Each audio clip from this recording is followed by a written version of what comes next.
Are mass and weight of a body are same? क्या mass और wait किसी भी बॉडी का एक जैसा होता है, इक्वल होता है? नहीं, मास और वेट अलग अलग होता है। Then what is mass? Mass क्या होता है? Mass is the matter content in the body. Means एक बॉडी है, this is suppose one body, and the matter content, इसमें जितना मैटर है उसे हम मास कहेंगे। Then what is the unit of mass? Mass का unit of mass is KG. एक एग्जाम्पल के जरिए हम समझते हैं कि मान लीजिए ये अर्थ का सरफेस है, ये मेरा अर्थ है, जिसमें किसी बॉडी का मास 5 kg है। This is my body and its weight, and और ये मेरा मून है, और यहाँ पे हम इस बॉडी को लेके आते हैं, तो क्या इसका जो मेटल कंटेंट है वो चेंज हो जाएगा? नहीं, जितना मास है यहाँ अर्थ पे, इतना मास मून पे भी रहेगा।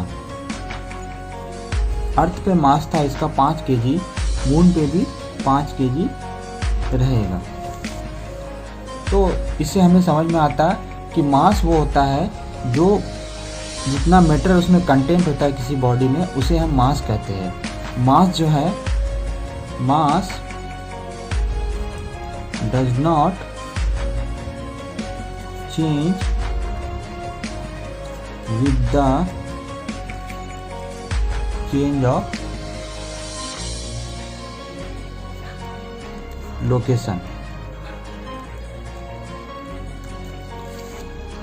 इसके बाद हम देखते हैं कि inertia. Mass is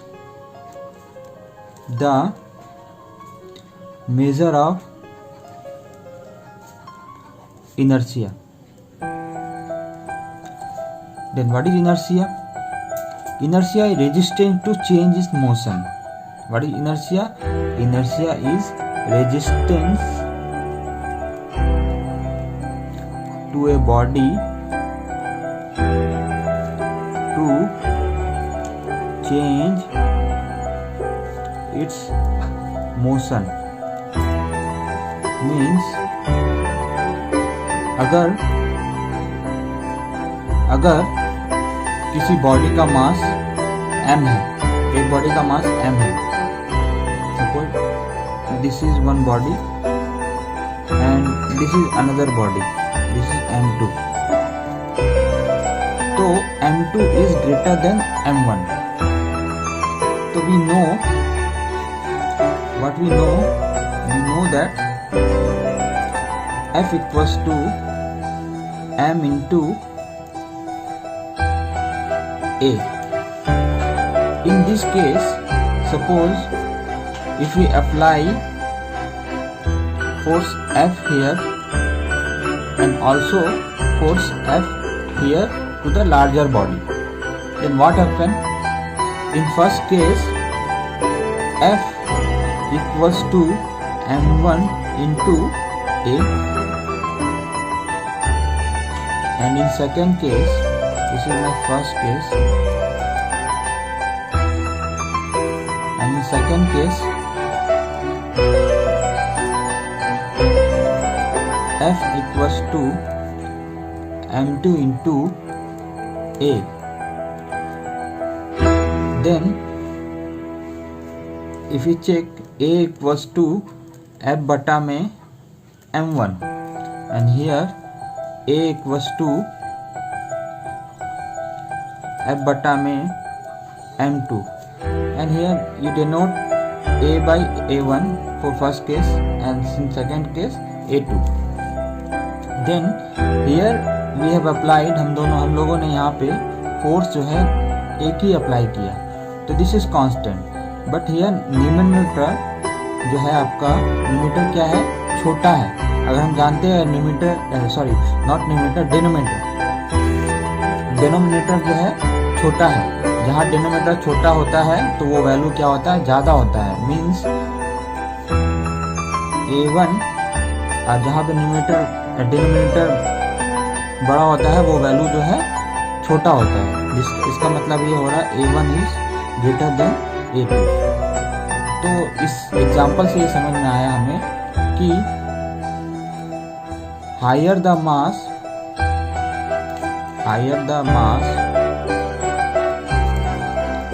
more the lesser the mass, more the acceleration, and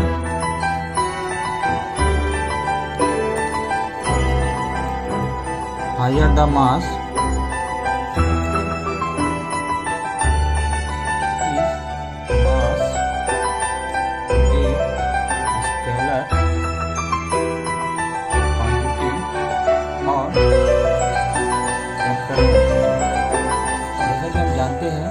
scalar quantity वो होता है जिसमें ओनली मैग्नीट्यूड होता है, डायरेक्शन नहीं होता। और वेक्टर क्वांटिटी क्या होता है, जिसमें मैग्नीट्यूड एंड डायरेक्शन दोनों होता है, उसे वेक्टर क्वांटिटी कहते हैं। तो मास अगर देखेंगे तो मास में ओनली मैग्नीट्यूड होता है, इसीलिए मास क्या है, मास इज स्केलर क्वांटिटी। मास क्या है, मास इज स्केलर क्वांटिटी। अब देखेंगे what is use for measuring mass. Normally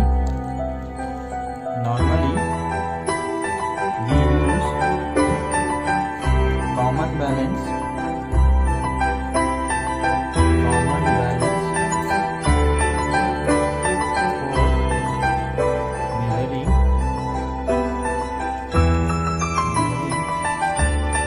mass of a body.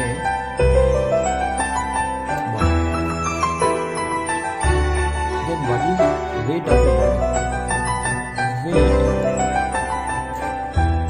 Weight is the force by which Earth pulls it towards its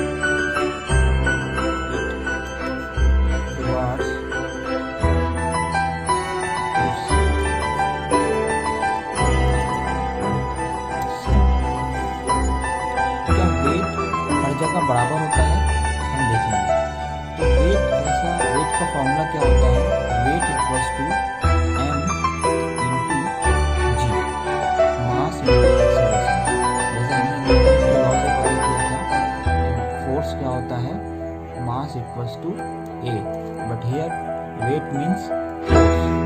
and क्योंकि ये force कौन सा force है, acceleration due to gravity है, तो इसीलिए a के जगह में we have kept g. So what is g? G is acceleration due to gravity. Now क्या r weight is equal everywhere? क्या वेट हर जगह इक्वल होता है? चलो देखते हैं।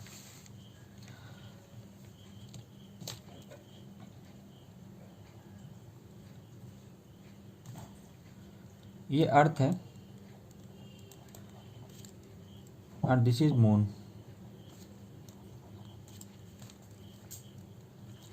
सपोज कोई बॉडी है जिसका मास m है, जिसे हम अर्थ के सरफेस पे रखे हैं, दिस इज मास m। और सेम बॉडी है जिसको हम मून पे ले जाते हैं, और हमें मालूम है कि mass will not change with the change of location. Then for earth we will denote by WE। What is WE? m into GE, mass into earth का g।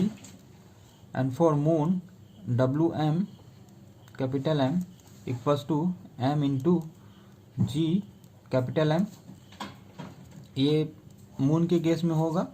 Mass will remain same, but क्या moon का G, क्या अर्थ का G moon के बराबर है?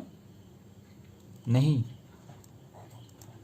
ये हम जानते हैं कि अर्थ का G जो है मून के G से ज़्यादा होता है। 1/6 टाइम जो है अर्थ मून में G कम होता है। इससे हमें ये पता चला कि WE is greater than WM, यानी उस बॉडी का अर्थ में जो वेट होगा वो मून से ज़्यादा होगा। इसीलिए ये हम कह सकते हैं कि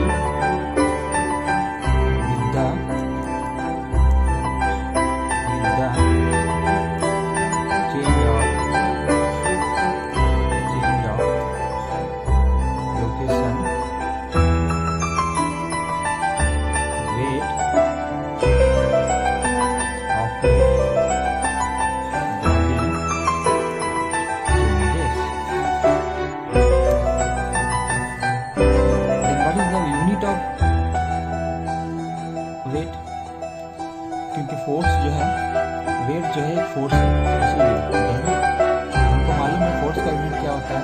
फोर्स का यूनिट न्यूटन होता है। Unit of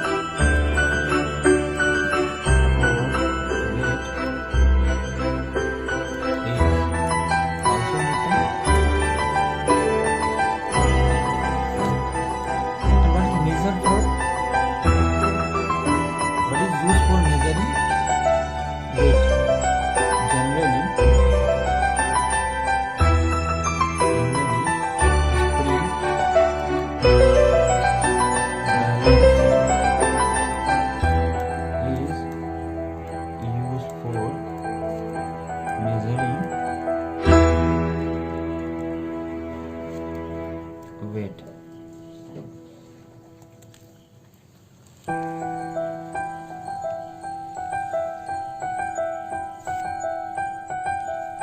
Is weight a scalar quantity or vector quantity? As we know that we have learned that आपका वेट जो है वो अर्थ की तरह है।